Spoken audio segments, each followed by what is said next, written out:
It has been truly said that the two best things about a vacation are the anticipation and the recollection. The proof of this pudding may very well lie in the CBS radio workshop production of Malihini Magic by Sam Pierce.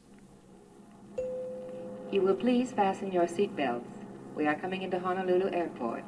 We hope this has been a pleasant flight and that you will enjoy your stay in Honolulu. Honolulu! Oh, Joe, think of it!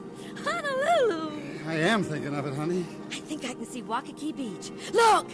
Down there. Oh, Joe, it's beautiful. Oh, boy, I can't wait. Honolulu, Waikiki Beach. The travel folder here tells all about it. Listen to what it says. It says, when you step out of the plane into the bright sunlight of Hawaii, soft music will fill your ears. The tropical trade winds will gently caress your hair, while dark-skinned native boys await your every beck and call, wanting only to please you on your first visit to this land of beauty, this pearl of the Pacific. Oh, boy, this is really something. It's going to be good for you to get away from all the tensions and noise of the job. You said it. You can have a whole week, 7 days, to just lie around and relax. Yeah, and take pictures. And eat and sleep and swim and live like an islander. I wish we had a month. Oh, wow, how do you like that landing? See, these boys really know their business, don't they? Welcome to Honolulu. This is Miss Johnson speaking for the captain and all the crew, wishing you aloha oi. Isn't that nice? Will you please keep your seatbelts fastened until the Joe, plane we're stops really moving? here. Also, please check Honolulu. Yeah. I wish they'd get the doors open so we can step out into that Honolulu sunshine. Oh, we've stopped. They're opening the doors now. What is that? I don't know. Coming out of those loudspeakers over the building. Very nice. Come on, let's get out. Yeah, come on, we'll grab a cab and go to the hotel. Where is the soft Hawaiian music? Who knows? I don't see any island boys waiting to transport us to the hotel. Oh, we'll find one. Come on. Hey, you want a taxi? Huh? Hey, you want a taxi? I got. Oh, a taxi. Yeah. We want a taxi. Okay, you come over here. I got a taxi. Yeah, fine. Come on, Alice. Not exactly a dark-skinned native boy, but he's got a cab. We can get out of this madhouse. Okay, here's car. Fine. Oh, Get in, honey. okay. Yeah, look, we want to go to the, here's the name of the hotel written here on this paper. Oh, yeah, okay. We get there plenty quick now. Honey, this isn't anything like I thought it would be. That music. Awful loud. Oh, you don't like music? It's horrible. Matter of fact, it's exactly what we came almost 3,000 miles to get away from. Okay, you want a good music? You go Club Oasis. You hear real good music there.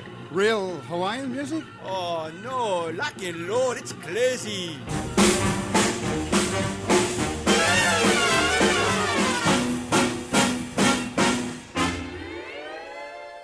Well, it's no luxury suite, but it's a room. That's something. I guess these sliding doors open onto the courtyard. Let's have a look. Oh, Joe, it's beautiful. Wonder where the beach is. Oh, well, that is the beach. That little strip of sand out there is the beach? Waikiki Beach? That's the beach. Well, I guess the travel folders never actually said it was a big beach.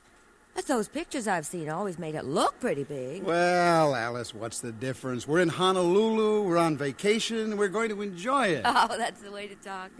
I tell you what, let's freshen up a bit, get on some shorts, and take a walk along the main street. Yeah, I want to buy a lower shirt. We can pick one up on the way. And I want a muumuu. You want a what? A muumuu. It's the sort of dress they wear here on the island. Everybody wears them. It says so right in the folder. Okay, you buy a muumuu and I'll buy a lower shirt and we'll take in the sights. You know, I might even buy you a tall, cool drink if you look pretty in your muumuu.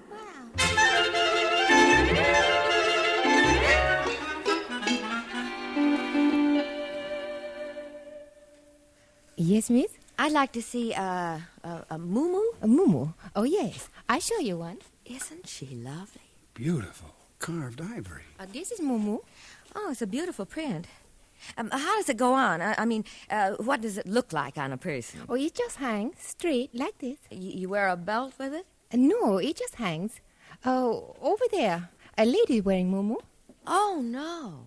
Looks like a Mother Hubbard for expectant mothers. Is that the way they wear them? Just hanging down like that? And that is Moo, really comfortable. Yes. Well, thank you very much. I think I'll look around a little more. Yes, miss. Oh, if I ever catch you wearing one of those things. Don't you worry, I wouldn't be caught dead in one. I can't figure out why they're so popular. Well, maybe because they make every woman look alike. Well, I don't want to look like every other woman. So let's look for your Aloha shirt, and then you can buy me that drink. Yeah, okay. Or better still, you can buy me that drink first, and then we'll look for the Aloha shirt.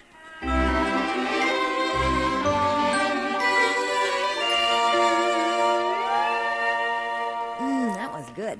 What do they call that drink? A Mayday? Oh, no, honey. Mai Tai. Mai Tai. Boy, they put a lot of rum in them. You going to buy an Aloha shirt? Well, you know what I think? No, what do you think? I think maybe we should go back to the hotel and take a nap, and then we can go out and buy the Aloha shirt. Oh, I am kind of sleepy. Yeah, okay. Let's go to the hotel and nap a bit, and then we can figure out where we can get some real Hawaiian food for dinner.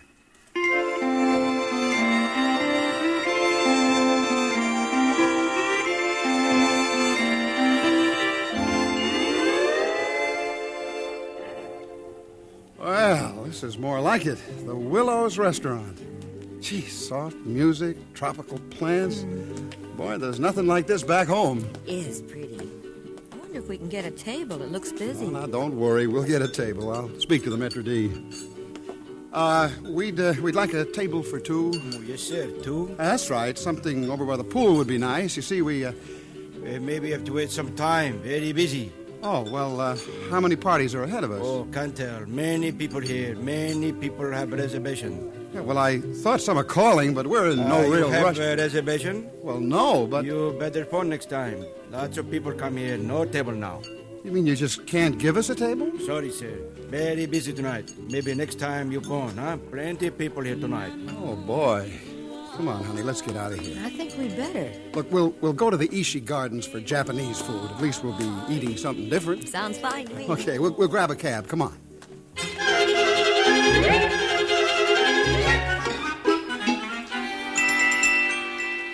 I thought it was a long way to that other place, but this is ridiculous. Yeah, well, it's kind of off the beaten track, but anyway, we're here now. This is the place. I wonder what all those buses are doing here on the street. I don't know. Come on, we'll go in. Yes, please. Oh, hello. We want to eat? Eat tonight? Oh, no. No eat tonight. We got convention. 400 women. No eat tonight. Not here.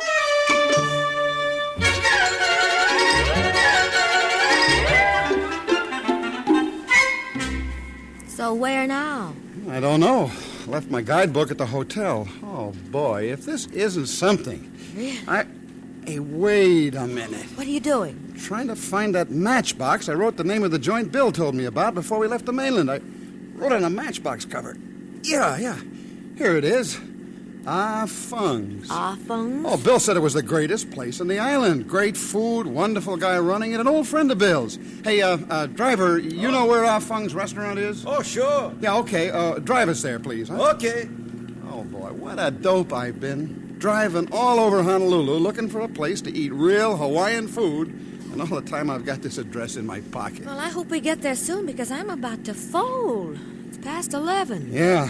Gee, I hope he's still open. Well, there's the place off farm, right over there. Well, that's something. We were very close to it. Yeah. All right, that'd be 80 cents. Yeah, oh, okay, here are. Keep the change. Thank you. It's open all right. The lights are on. Let's get inside and order dinner. I'm starved. Yeah, me too. Gosh, it's dark in here. Yeah, but it's open. There are candles on the tables. Good evening. Oh, hello. Are you Ah Fung? I am Afang. This is my restaurant. Come in, won't you? Yeah, well, thank you. We're friends of an old customer of yours. He said to say hello to you when we came in for dinner. Ah? Yeah, Mr. Keneally. Bill Keneally. Oh, Mr. Keneally. Oh, yes, I remember Mr. Keneally very well. He's not here on the island anymore. No, he works on the mainland. I work with him. We're old buddies. He and Mr. Logan are very close friends. Oh, well, I am glad to have you dine with us. Won't you come in? Corner table. Oh, boy, this is great. Yes. What's the specialty of the house, Mr. Fong? We take a great deal of pride in our specialties, Mr. Logan. That's right, Logan. We have extra fine prime ribs, steak from Kansas City, the best of Idaho potatoes with sour cream and chives added. The very best cuisine, I assure you. Do you have anything Hawaiian? Oh, Mr. Logan, this is our Fung steak place. We specialize only in Kansas City steaks and prime rib. Well, that's fine, Alice, actually. What's better than a real good old Kansas City steak? Please be seated, Mrs. Logan. Thank you. Mr. Logan? Will you join us, Mr. Fung? Thank you, but I have old customers to take care of. I will speak to you before you leave. Enjoy your dinner. Oh, thank you very much. Well, now, this is more like it. He's charming. Yeah, and just think. We came 2,500 miles across an ocean to find real old Hawaiian Kansas City steaks and Idaho potatoes. Oh, well, let's order and enjoy ourselves after all. This is a vacation.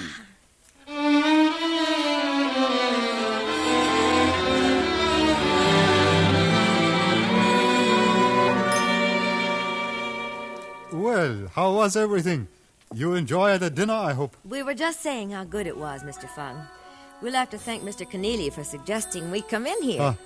Speaking of Mr. Keneally, he works with you, Mr. Logan? Yeah, that's right. He's my closest friend. Oh, you will see him when you return to the mainland, then. Oh, sure. First day I get back to work. Mr. Logan, this is a little embarrassing to me, but Mr. Keneally left a small unpaid balance on his bill here when he left. Do you suppose? Oh, well, of course. I'd be glad to take care of it. What's his tab? $134, Mr. Logan. With your dinner check tonight, that would be $146 even. $146? Oh, boy.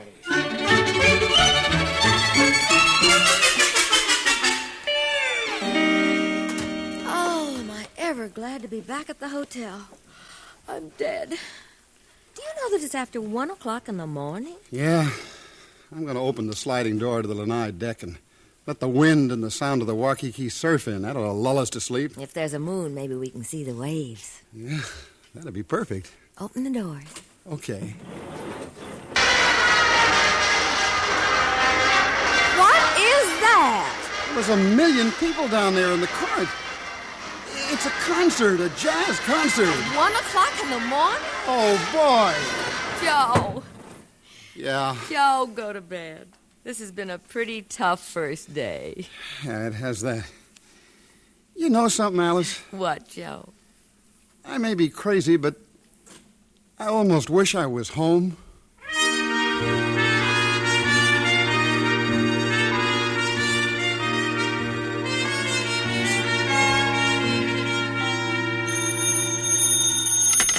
Hello? Joe, this is Ed Bailey. Ed.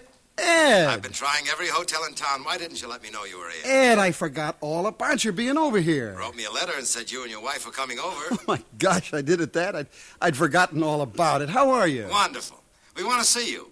Matter of fact, we thought you'd come out to the house for dinner tonight. Oh, well, that'd be wonderful, Ed. Wait a minute, honey. It's Ed Bailey. Oh. He wants us to come out to dinner at his house tonight, okay? Sure, fine. Yeah, okay, Ed. Well, where do you live? Oh, don't worry about that. I'll pick you up in my car and drive you out. I'll pick you up in the lobby at 5:30. Oh, wonderful, Ed. We'll see you at 5:30 sharp.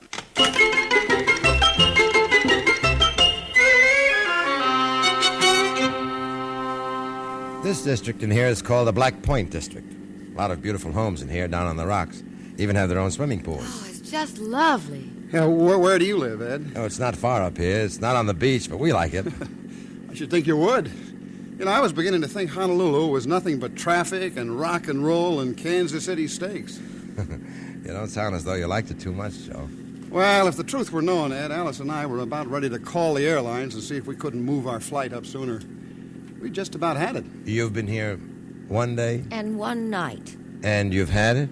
Well, let's be honest, Ed. We were greeted by a screaming record at the airport. We couldn't get into any of the spots we wanted to for dinner last night because there's a convention in town or we didn't have a reservation. And there's a jazz concert in the courtyard of our hotel until 2 o'clock this morning. Yes. Now, does that sound like the travel folder's description of Honolulu? No, it doesn't. But you sound like a regular Malihini. Oh, now, sticks and No, stones. I'm not calling you names, Joe.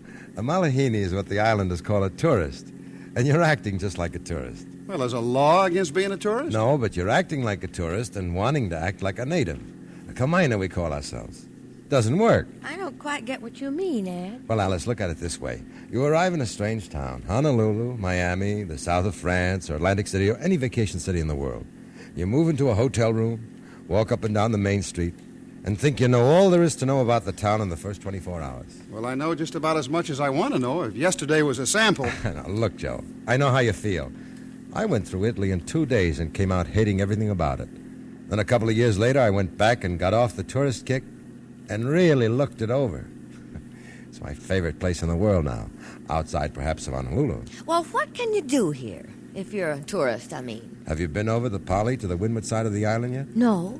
Have you seen Augustine dance at the Tierra Room? No. Have you been to Pearl Harbor? Oh, now, speaking of tourists... Listen, Joe. Taking in Pearl Harbor is not being a Malihini. You learn a lot by taking the boat tour. A lot that might give you something to think about. I gather we've been a little impatient. Is that what you mean, Ed? I simply mean that you and Joe have fallen into the same trap so many tourists fall into. You rush in, try to do it all up at once, and you don't think about the customs, which may be different than yours. You just expect everything to be the same as it is at home, only different. And it never works, Alice. It just never works. Okay, Doctor, so what do we do about it? Well, Grace and I have lived on the island for a little over 9 years now, and we love it. If you want to take our word for it, we'll try to steer you off the tourist track and let you see the things you'll remember. And if I were you, I'd start off tomorrow night watching Augustine dance. Then maybe drive over the Pali the next day and take in Pearl Harbor the following day. That's a good beginning, if you want to see Honolulu. Okay, you're the doctor. And I'll tell you what we'll do. Tomorrow we start with Augustine, and you and your wife go with us.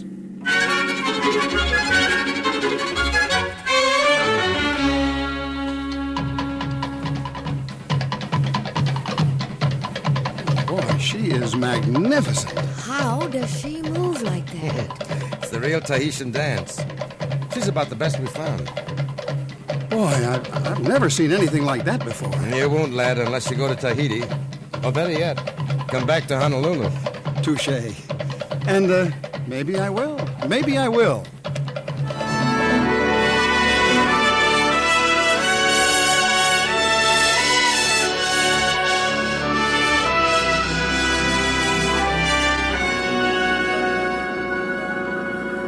Well, so far everything Ed told us about has paid off, but I don't know about this boat ride. This looks a little commercial. Oh, now, Joe, you're acting just like you did that first day.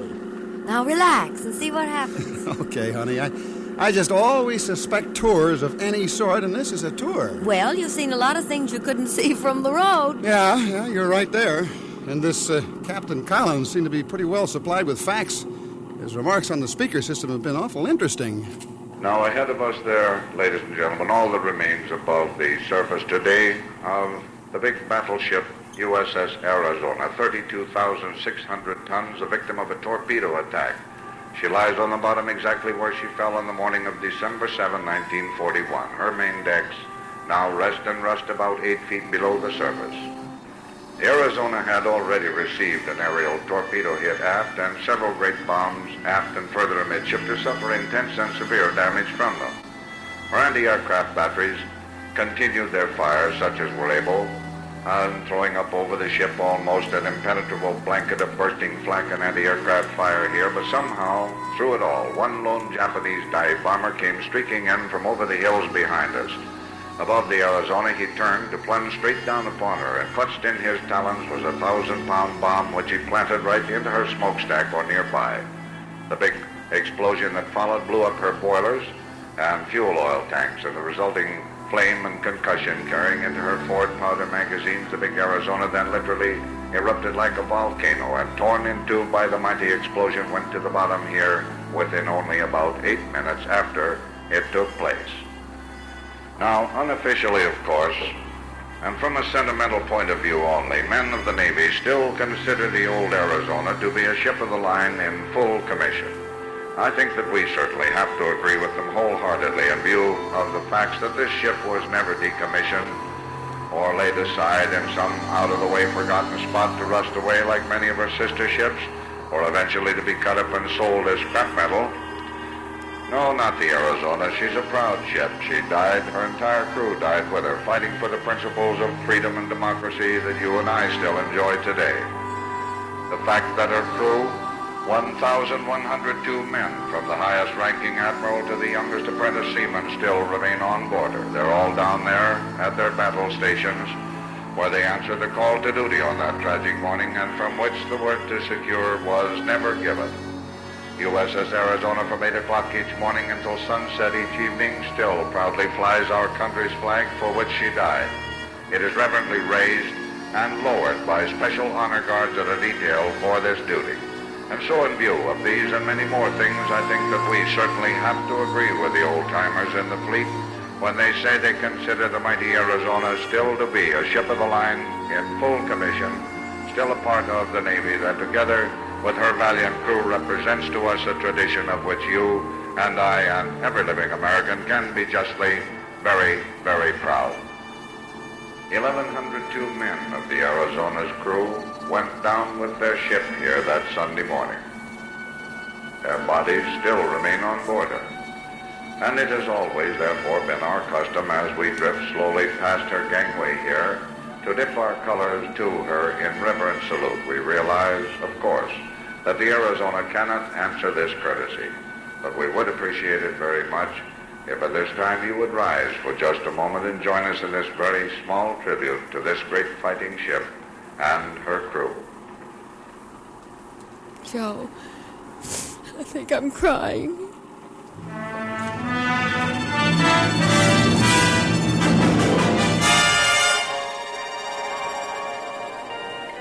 Pan American Flight 6 now loading at Ramp 8 for Los Angeles. Passengers may board at Ramp 8. Well, here we go. Oh, gosh. You know, it hardly seems possible that the whole week has gone by. I know it. Remember how eager we were to get home after that first day? I'll never forget. Remember our first sight of this airport? And the noisy record of goody. Yeah, and the taxi driver and lock and roll. Oh, Joe, it's been such fun. Oh, I'll say it has. I guess we can thank Ed and Grace for showing us what dopes we were. Not dopes, Joe. Malihinis. Yeah, Malihinis. Joe and Alice Malihini. Aloha. Aloha oi. And you a ginger lay home to remember Honolulu. Oh, thank you. And you too, sir. Oh, thanks. Boy, that smells wonderful. You liked Honolulu? Yeah. I think you can safely say we liked Honolulu. Right, Alice? I think it's one of the prettiest places in the world. I want to come back. Oh, I almost forgot to tell you. You will be coming back. What? Yeah, I promised Ed we'd be back next year. And we'll plan on 2 weeks instead of one. Oh, Joe! And you know what Ed said? What? He said we weren't Malihinis anymore. He called me a Kama'aina. A Kama'aina. An old-timer. Oh, Joe. Yeah? You know something, Alice? I guess that's about the nicest thing anybody ever said about me.